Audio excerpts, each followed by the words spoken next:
Hi there, I'm Jenn Ferguson with Artistic Painting Studio, and I have got another fun Tumbler project, so come join me.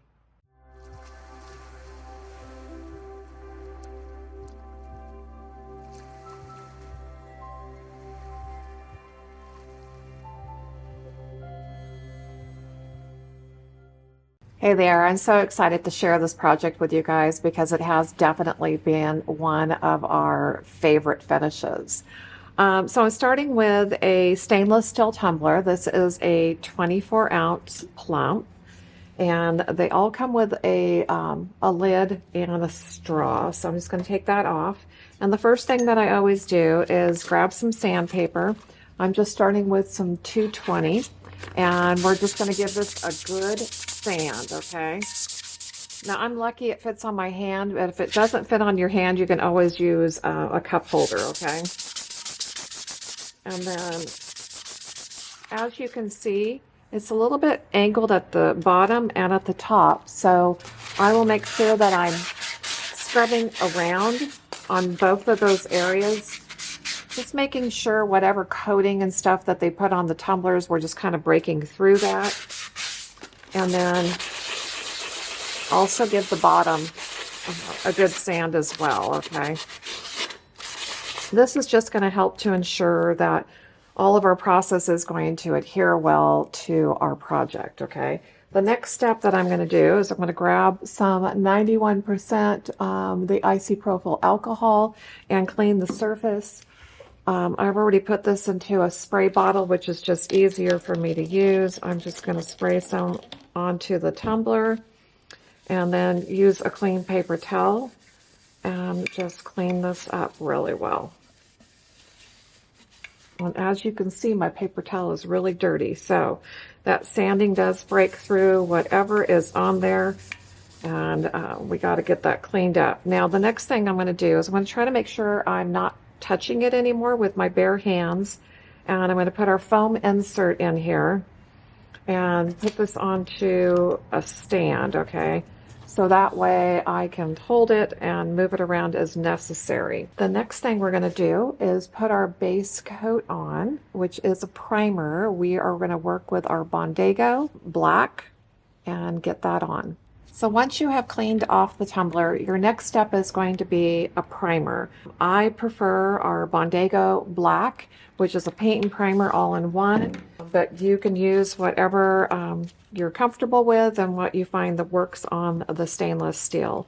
So I've taken some out, I've just put it onto a foam plate, and we are going to paint the entire surface. And I'm going to try to keep my brush strokes as neat as possible, just because sometimes you can see your brush strokes through the process. So I just try to put everything on nice and neat and finish off with full strokes from top to bottom if possible. Once I have the Bondago on here, because we are working on stainless steel, I like to let things sit and dry a little longer, just because this is a surface that can be a little trickier to work on. And when we're working with foils, we're going to be transferring to the surface, and we want to make sure that our base coat is bonding super well. So once I have this painted on, I'm just going to double check and make sure everything looks good. My brush strokes are as neat as I can get them on there. And then we're just going to let this sit and dry. I'll let it actually sit overnight, and then we'll be back for our next layer. Okay guys, our Bondago has completely dried, and now our next layer is going to be our Artsyville Embellishments foil adhesive, if I can get that straight for you guys to see. This is our basically our glue, is the best way to say it, but it's our adhesive that we transfer all of our foils with.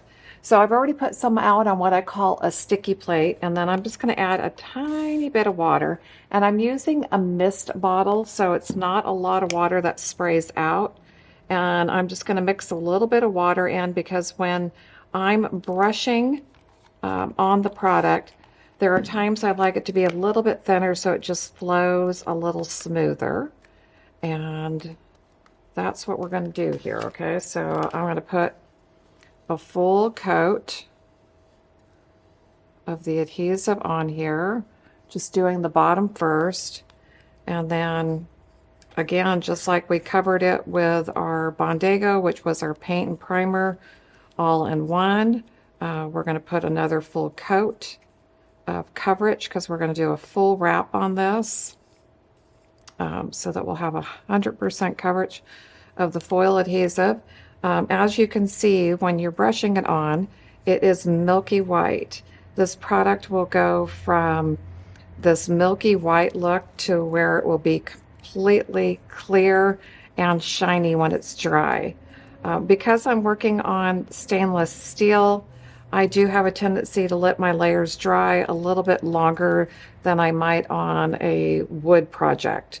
So for this particular cup, I will put this adhesive on and we'll actually let that layer dry overnight, because this will give it better ability for bonding. It will dry and get to a nice firm hardtack and will give us our best foil transfer. So I'm just trying to straighten out my brush strokes once again, and then just make sure everything is covered. Then we'll just go ahead and let this completely dry. And I already have one that's ready to go, but I think it's great for you guys to be able to see when what it looks like wet and what it looks like when it goes dry. Like I said, it's going to be completely clear. It's shiny. This one is sticky and completely dry and ready to go. So we can actually get to our next step. So our next step is going to be choosing a gorgeous foil to work with. And these are some of our tie-dye foils, okay? So we have the tie-dye green, we have this one's pink and orange, and then we have one that's blue with a few other colors in it. And for this project, I'm going to do the pink and orange. So I'm just going to get this set here on my table so that I can just go ahead and wrap this around our project. Okay, so the first thing I am going to do is I'm going to go ahead and do the bottom first, because I find that if I get that taken care of first, then I don't have to worry sometimes about the foil wrapping everywhere. And again, this is going to be a little bit of a trick, okay? So I'm going to cut this off so that it doesn't want to wrap around and grab anywhere else, okay? So we can just get the bottom of the tumbler done. And you're just going to want to probably scrub a couple times on there. Make sure that you've got pretty good coverage before you completely release the foil. Most of the time it's going to take a double scrub. And then, woohoo, that looks great. Okay, so now we're ready to go ahead and wrap the rest of this. And then I don't have to worry about it wrapping over to the back while I'm trying to do this. And it's best just to go ahead and lay the tumbler down. I'm going to go ahead and roll back towards me so it catches the edge of the foil.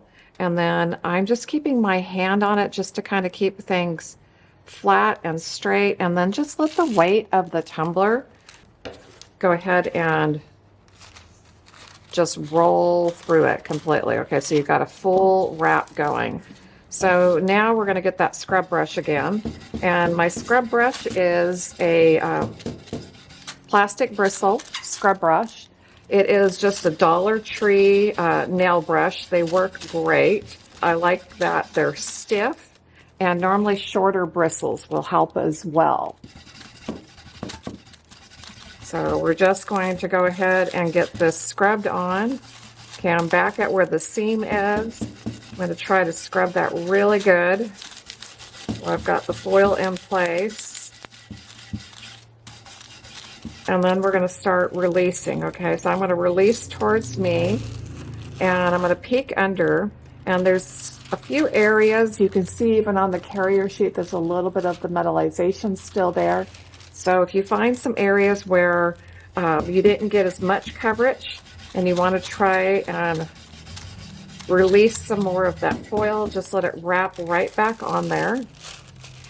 And then just keep, again, releasing so much of it that you can see it again. Lay the foil back down, because if there's anything still on the carrier sheet, it's just going to fall right back into place, and you could scrub again and try to get more coverage.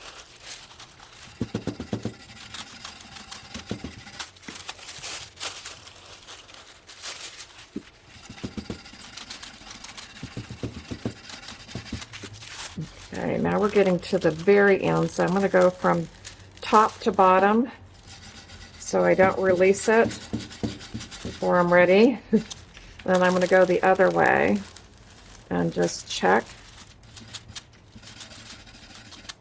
Okay, the one thing you want to try and not do is the area that I've already released the foil on this side.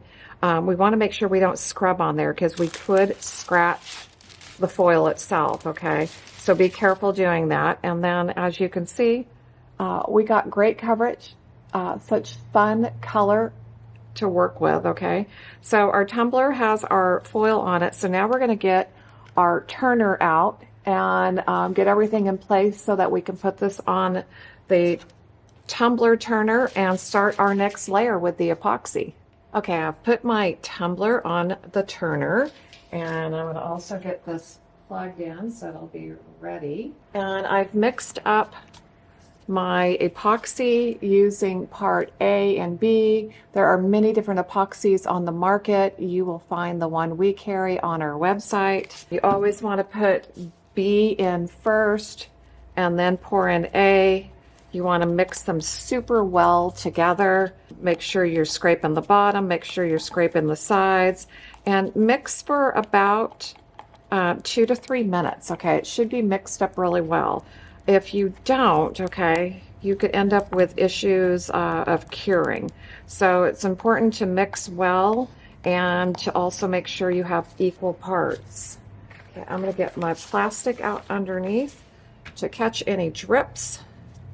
And let's get our turner going, okay? We're just going to start by getting the epoxy onto the tumbler, okay? Nothing fancy yet. Just want to get on 100% coverage. I mixed up about 30 cc's, okay? Which is probably a little too much, but my measuring cup is a little bit larger, so I had to use what I had. So I think the rule of thumb pretty much is to mix up the same amount in either milliliters. That is the size of your cup. We're working with a 24-ounce plump, so 24 ounces would be or 24 milliliters would be the minimum that you would want to mix up, okay? And you got equal parts of A and B, so it's a total for 24 milliliters, okay? Okay, I feel like we've got a good amount on here. I'm going to move it over to the bottom, any excess. Also, make sure when you are using epoxy that you are in a well-ventilated room, or you're using a ventilator, mask, gloves. You know, make sure that you're working smart, okay?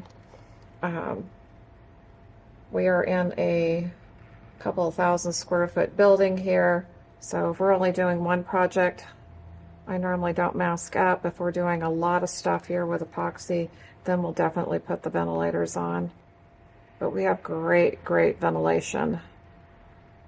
Okay, so once you have it on completely, okay, and I'm just trying to smooth out, make sure I have coverage everywhere. As it turns, it's going to continue to level and flow.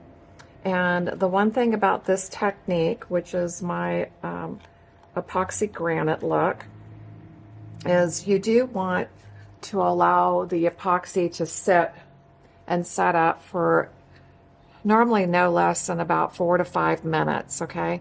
And this technique is going to come out looking slightly different depending on how long you do allow the epoxy to set up before you start the actual technique, which is going to be using Rust-Oleum 2X, okay? This is the Rust-Oleum 2X paint and primer in one. It's in gloss black.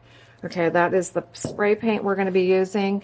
And then our other product that we'll be using for the technique is the 91% isopropyl alcohol. And those are your two ingredients to finish this off, okay? But controlling the finish is pretty much on how long you allow the epoxy to sit on the tumbler before you go to the next step.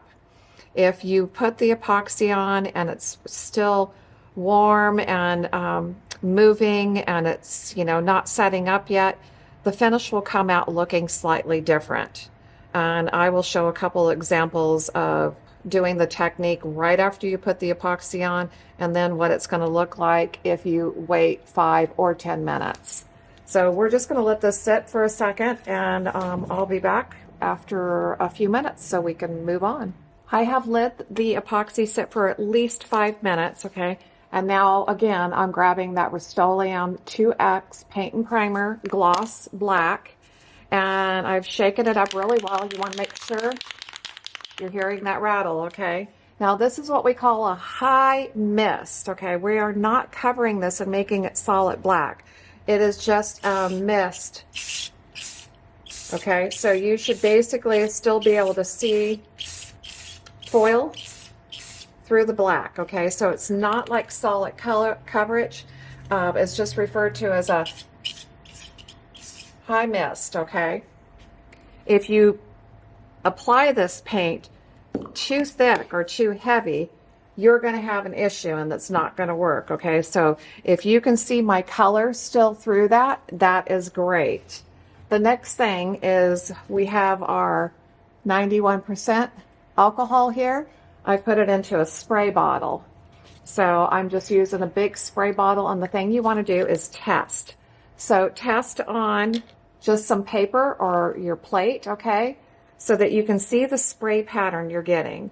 You're also going to be spraying this way up high, okay? I'm not going to be spraying it close. I've got my spray bottle about 12 inches away, okay? And I'm just going to hit it. And you can see I've got a real delicate, fine spray pattern going, and how the alcohol is reacting to the paint, okay? And the epoxy. So I'm going to let this spin for a minute because you don't want to hit it too much. You can get too much alcohol in there and create an issue. And you also want to give it a minute or so and see what the pattern is before you just keep spraying, okay? The other thing you can do is you can always even put a little bit of alcohol in your hand and just flick it on the surface as well. Oh my gosh, this is turning out so cool, guys. Okay, so I'm just going to let it continue to spin and to continue to spin, and we'll see how this is starting to turn out. I'm going to give you guys a little bit closer view, so hold on just a second. Okay, I got the camera a little bit closer so that you guys can hopefully see this a little bit better. You can see all the cells that the alcohol created in the black spray paint, and through those you see all the gorgeous color that is underneath. Now this is just where it is going to sit on your spinner, okay, for at least 4 to 6 hours. I normally just go ahead and leave it on here and let it spin overnight. It will continue to move and create, and it's just going to look a little bit different by the time it's completely finished, okay? Because the more alcohol that you've put on here and just the longer you're just letting it spin and react, the finish will move, okay? So I will show you guys what it looks like when it's done. Okay, I wanted to show you the final look, okay, after it's gone on the spinner and turned for overnight. Trying to get the light to flash and show you guys the best of the color. I feel it looks blacker on the camera than it really did, but it just has to do with, you know, how much black paint you put on, how long you let that epoxy sit, These are all different versions that I've done over the past couple of months. Every time I do one, it comes out looking slightly different. There's absolutely no ability to completely control, but not only can you do it on a tumbler, you could also do it on a flat surface if there's a project that you have. So I hope you've enjoyed this tutorial, and if you have any questions, just go ahead and put them in the comments below. Thank you guys so much for joining me for this fun project. For a complete list of all materials and supplies, please check the description below. And if you do us a big favor, as always, we appreciate it if you hit that subscribe button so you don't miss any of my upcoming tutorials.